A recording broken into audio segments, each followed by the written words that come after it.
कमाई बना त खैब का घेवड़वा ए राजा जी।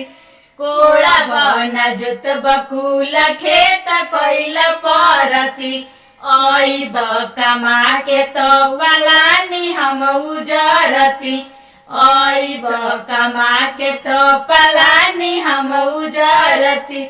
सासु गरिया दे तारी है हरवा ए राजा जी। सासु गरिया दे तारी है हरवा ए राजा जी। कमाई बना त खैब का घेवड़वा ए राजा जी। कमाई बना त खैब का घेवड़वा ए राजा जी।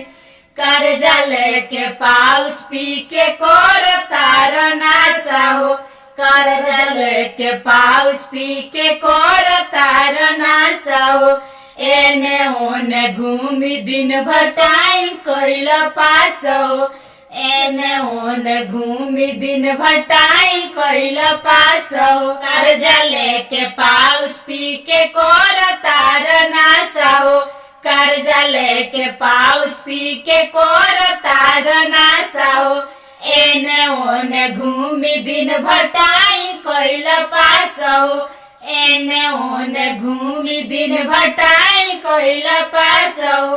सुख जाता दिन पर दिन चेहरवा ए राजा जी। सुख जाता दिन पर दिन चेहरवा ए राजा जी। कमाई बना त खैब का घेवड़वा ए राजा जी। कमाई बना त खैब का घेवड़वा।